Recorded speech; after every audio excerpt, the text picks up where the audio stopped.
أعوذ بالله من الشيطان الرجيم بسم الله الرحمن الرحيم والحمد لله رب العالمين والصلاة والسلام على أشرف الأنبياء والمرسلين نبينا محمد وعلى آله وصحبه أجمعين وأنا أشهد أن لا إله إلا الله وحده لا شريك له وأن محمدا عبده ورسوله اللهم لا سهل إلا ما جعلته سهلا وأنت تجعل الحزن إذا شئت سهلا سبحانك لا علم لنا إلا ما علمتنا إنك أنت العليم الحكيم السلام عليكم ورحمة الله تعالى وبركاته.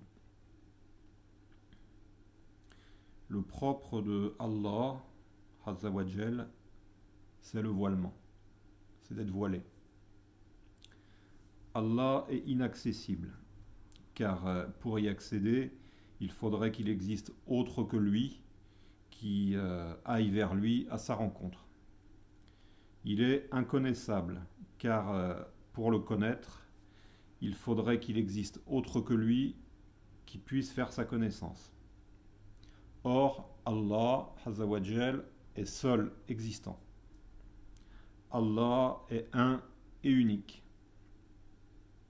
Allah est inconnaissable par autre que Allah. Allah est inconnaissable autrement que par Allah. Car ne peut connaître Allah en vérité que Allah. Et Allah ne peut être perçu dans sa présence par les créatures, par nous, que comme manifestation. C'est-à-dire que on ne peut ressentir la présence de Allah Azza wa Jal qu'à travers ces manifestations. Allahu nuru samawati wal ard. Allah est la lumière des cieux et de la terre. Allah Azza wa Jal est lumière, mais une lumière imperceptible, une lumière qui ne nous est pas accessible en tant que telle. Alors, pour se faire connaître à nous, Allah Azza wa Jal se manifeste. Et toute manifestation de Allah Azza wa Jal se fait par sa lumière, mais pas directement, vu que sa lumière ne nous est pas permise. À l'usage de la création, il a détaché une poignée de sa propre lumière, et il en a fait la lumière muhammadienne. Et de cette lumière muhammadienne, de cette contraction muhammadienne de sa propre lumière, Qabd al-Muhammadiyya, il a créé toute chose. L'univers et tout ce qu'il contient, dont les hommes, est donc créé de la lumière muhammadienne. Et c'est Allah Azza wa Jal lui-même qui nous en informe dans le hadith Qudusi dit de Jabir. Mais pourquoi est-ce que Allah Azza wa Jal se manifeste par la lumière muhammadienne et pas par sa propre lumière? C'est qu'il n'est pas convenable que la création ait un rapport direct avec le Créateur, qui demeure unique et souverain dans son voile, dans son monde préservé, Hahut, au-dessus de toute création. Alors, il faut un intermédiaire, qui sert à la fois de voile et de moyen, wasita. Allah crée donc l'univers de la lumière muhammadienne.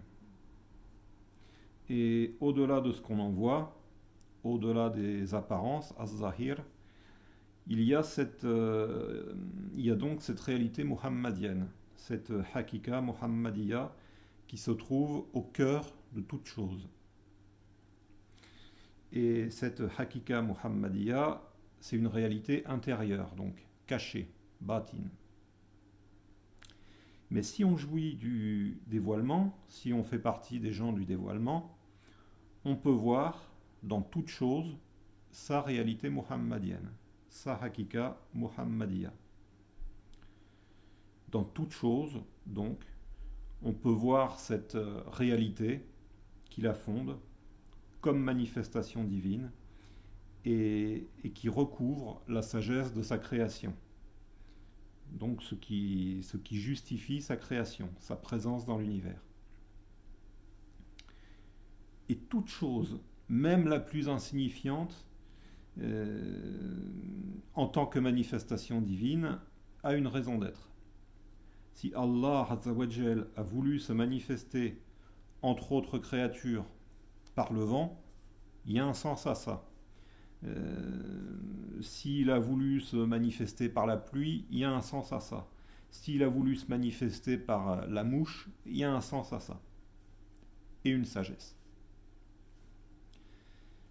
Nous-mêmes, êtres humains, nous sommes faits de lumière muhammadienne. Et avant de prendre conscience de la lumière muhammadienne qui fonde l'univers, on doit prendre conscience de sa propre essence muhammadienne. On doit prendre conscience que notre réalité profonde, c'est Muhammad, sallallahu alayhi wa sallam. Et si on regarde bien les gens, on retrouve forcément en eux, derrière nafs, derrière leur âme, derrière leur personnalité bassement humaine, si j'ose dire, donc cette personnalité qui est faite de passion, d'égoïsme, d'envie, d'avarice, d'orgueil, de colère. Derrière cette personnalité, donc derrière tout ça, on retrouve toujours, forcément, un attribut muhammadien.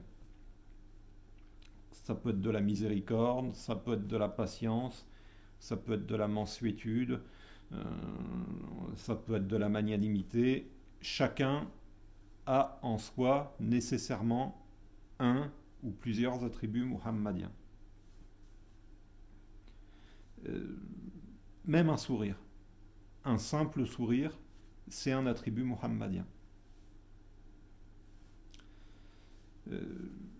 Donc, Muhammad, Sayyidina Muhammad, sallallahu alayhi wa sallam, en réalité, c'est un peu plus, et même beaucoup plus, que cet humain qui a séjourné sur Terre il y a un peu plus de 1400 ans.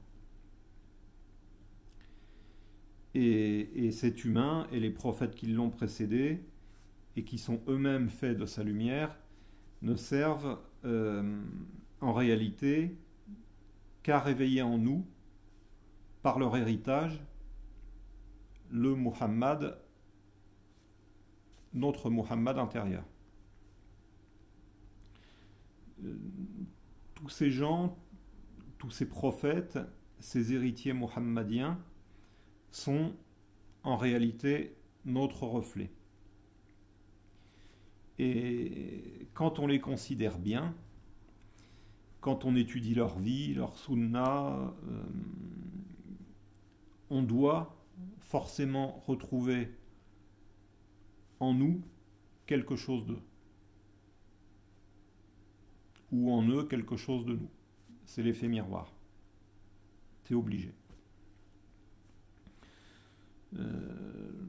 On a tous quelque chose de Sayyidina Isa, Jésus, de Sayyidina Moussa, Moïse, de Sayyidina Ibrahim, alayhim salam. Et quand on sait que la synthèse de tous ces hommes, de tous ces prophètes, c'est le modèle muhammadien, qui regroupe en lui, donc, en lui tout seul, tous leurs attributs de perfection.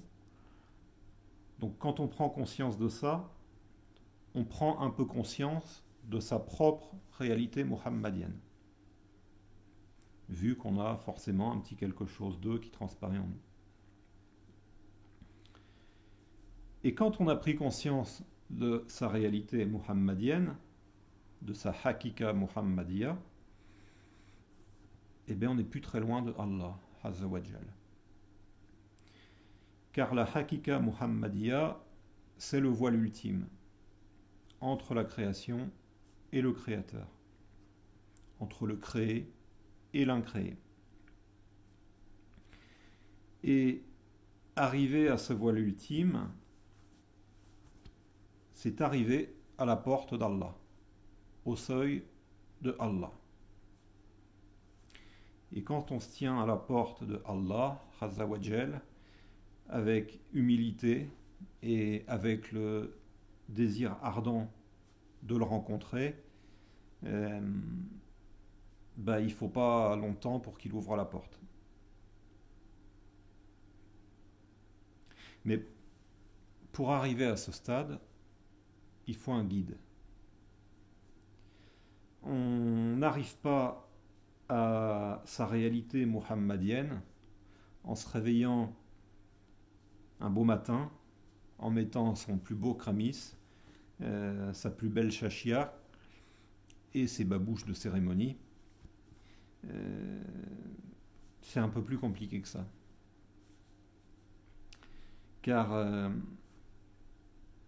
il faut d'abord se dépouiller de son âme humaine, de sa nafs, de toutes ces passions terrestres qui plongent dans l'oubli, al-rafla, l'oubli d'Allah, qui nous plonge dans la distraction. Donc se dépouiller de tout ça et de son mauvais caractère. Et ne plus faire ressortir que nos attributs de la perfection muhammadienne. Mais pour ça, on a besoin de quelqu'un qui est déjà parvenu à ce stade, qui connaît la voie, parce qu'il l'a déjà lui-même suivi avec un guide initié. Et ce quelqu'un donc qui connaît la voie, qui l'a déjà emprunté, c'est le wali, c'est le shir, c'est le wali murshid. Donc, connaître sa hakika muhammadiya, connaître sa réalité muhammadienne, savoir ce qu'il y a en nous de Muhammad sallallahu alayhi wa sallam, c'est ce qui permet d'atteindre le makram ultime de la connaissance de Allah subhanahu wa ta'ala, la mahlifa. Et pour ça, il faut trouver un wali, il faut trouver un guide, il faut trouver un shir. Qu'Allah ne nous prive pas de sa guidée, qu'Allah subhanahu wa ta'ala nous permette de trouver un shir, si ce n'est déjà fait, et si c'est déjà fait, qu'il nous permette de rester dans sa compagnie, dans sa sourba, de profiter de lui au maximum, et qu'il nous donne la loyauté à son égard, la constance, la droiture, al-istiqama. Subhana rabbika rabbil izzati amma yasifun wa salamun ala al-mursalin walhamdulillahi rabbil alamin. Assalamu alaikum wa rahmatullahi ta'ala wa barakatuh.